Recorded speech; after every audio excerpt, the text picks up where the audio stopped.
आता परत एकदा 35 ते 40 हा वयोगट म्हणजे लॅक्टेशन झालेलं आहे, मुलं थोडीशी मोठी झालेली आहेत. सो आयर्न शरीरातलं कमी व्हायला लागतं. आयर्न कमी झालं तर हिमोग्लोबिनवर त्याचा परिणाम दिसायला लागतो आणि हिमोग्लोबिनची कपॅसिटी काय आहे, की ऑक्सिजन ॲब्झॉर्ब करणे आणि तो सगळ्या पेशींपर्यंत पोहोचवणे. मग जर आपल्याला आयर्नच कमी पडलं, तर ऑक्सिजन पण सप्लाय कमी होईल आणि मग फटीग जास्त येईल. B12 डेफिशियन्सी आणि व्हिटॅमिन डीच्या डेफिशियन्सीनी पण फटीग असतो आणि बऱ्याच वेळा हा जो थकवा आहे हा थोडासा मानसिक आरोग्याशी पण निगडीत असतो. मी हे सांगायच्या आधी एक कोट वाचून दाखवते. कोट आहे की psychology says that when women face constant stress and uncertainty their bodies learn to live in survival mode. म्हणजे सर्व्हायवल मोड काय आहे की सतत ताणाखाली राहणं, सतत कुठल्या तरी प्रेशर खाली राहणं. मग मे बी आपल्या घरामधले रिलेशनशिपचे इश्यू असतील किंवा मुलांची आजारपण असतात, त्यांच्या परीक्षांचा काळ असतो किंवा स्वतःची तब्येत प्लस मायनस होत असते. हा सगळा जो ताण देणारा काळ आहे, त्या ताण देणाऱ्या काळामध्ये बाईचं शरीर हे खूप सर्व्हायवल मोडमध्ये जातं. सर्व्हायवल म्हणजे काय, की आपल्याला जगण्याची दुर्दैम्य इच्छा जागृत होणं आणि त्यासाठी आपण सतत अलर्ट राहतो, फोकस राहतो.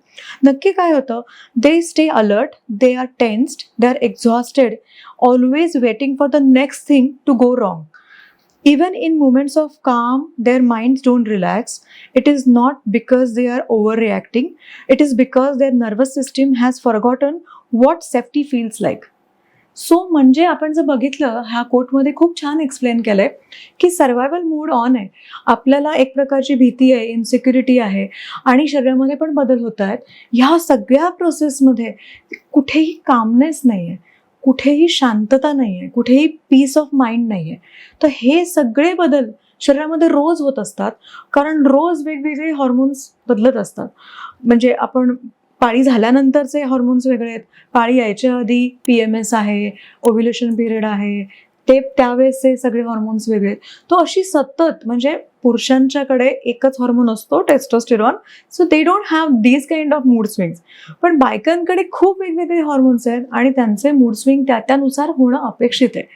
आणि ह्या सगळ्याचा परिणाम ताण घेणं ही एक त्यांची नॅचरल इन्स्टिंक्ट होऊन जाते. म्हणजे मुलं वेळेवर नाही आली, ताण आला.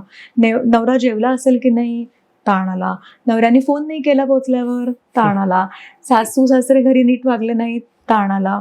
आई बाबांकडे जाता आलं नाही, ताण आला. कारण का तिचे आई वडील पण म्हातारे होत असतात या प्रोसेसमध्ये.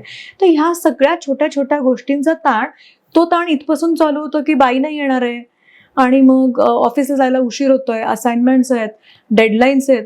इथपासून सगळे ताण एका स्त्रीवर ह्याच कालावधीमध्ये खूप येत असतात आणि त्याचा परिणाम असा होतो की बरेच मी एक नेटवर एक जोक वाचला की आज इंटरनेट नव्हतं आणि फोन बंद पडला, म्हणून मी माझ्या बायकोशी गप्पा मारल्या, तशी मला ती चांगली वाटली. मला इतकं ऑफेन्सिव्ह वाटलं होतं ह्या मेसेजला. ते म्हणजे तुम्ही थोडा वेळ द्या, थोडंसं बोला आणि बघा की काय एक्झॅक्टली इमोशन्स आहेत आणि I think if you express you will get solution.